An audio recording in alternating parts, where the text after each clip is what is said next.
2021, Isabelle Marie, qui est donc infirmière spécialisée en rééducation et qui donc travaille sur le service où je suis accueillie tous les ans, est venue me voir et m'a encouragée à l'époque simplement à devenir, alors, ce qu'elle appelait les patients experts, parce qu'elle n'avait pas connaissance d'autres termes, et en m'expliquant un petit peu ce que ça représentait, ce que c'était. Alors sur la simple forme, c'est que comme je ne peux pas du tout me déplacer, il fallait absolument que je trouve une formation en distanciel, et que ceux qui proposaient la formation en distanciel, c'était l'UFPP.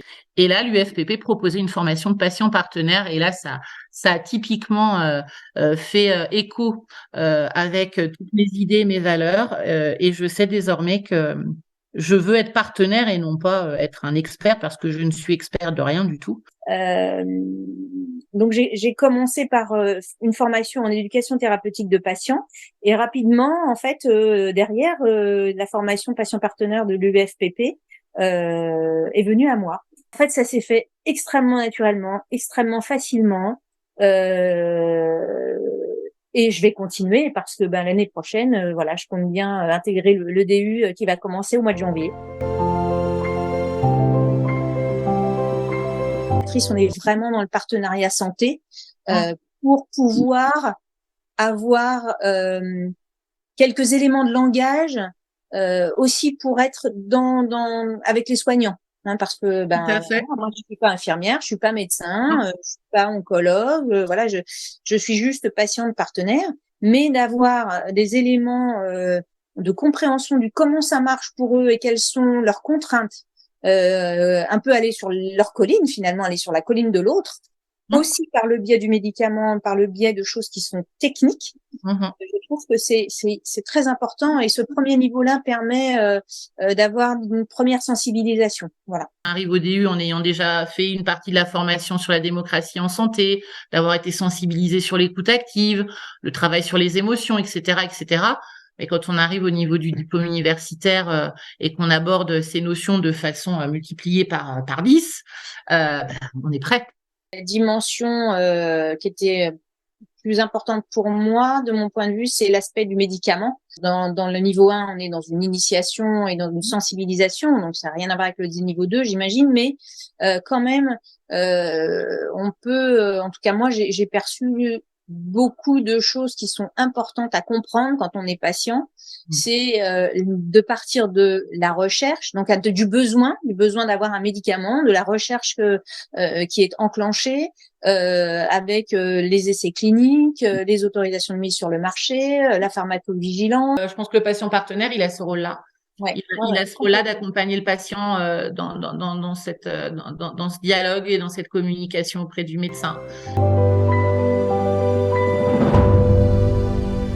On m'a proposé d'organiser un groupe qui regroupait en fait tous les étudiants au sein de l'hôpital, présents au sein de l'hôpital, donc kinés, ergothérapeutes, aides-soignants, infirmiers, qui est-ce qu'on a, les orthophonistes également. Là, j'avais plutôt vocation à les sensibiliser surtout sur leur posture dans la relation avec le patient, pour qu'ils comprennent quels étaient les bénéfices pour eux d'avoir cette relation de qualité avec le patient finalement.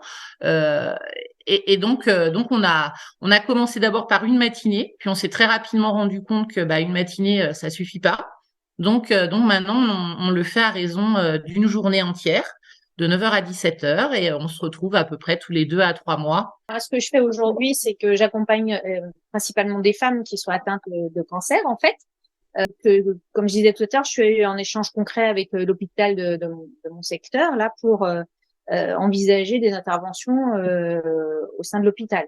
Donc voilà, ma place de patiente partenaire est en train de se créer dans cet hôpital-là. Donc après, je suis également en lien avec la Ligue contre le cancer des Côtes-d'Armor, puisque moi je suis basée dans les Côtes-d'Armor. Et envisager en fin d'année, là certainement à l'automne, des interventions, mais plus basées sur peut-être le retour à l'emploi. Merci aux deux Cécile d'avoir apporté leur témoignage. En ce qui me concerne, j'ai passé le DU l'an dernier. C'est un DU qui est proposé par l'UPEC, mais qui est organisé par l'UFPP. Ce DU nous permet d'avoir de la crédibilité vis-à-vis des professionnels de santé, mais aussi des patients. D'ailleurs, je suis sur le point, dans les jours qui viennent, d'intégrer l'hôpital où je suis suivie pour ma maladie en tant que patient partenaire salarié et à temps partiel.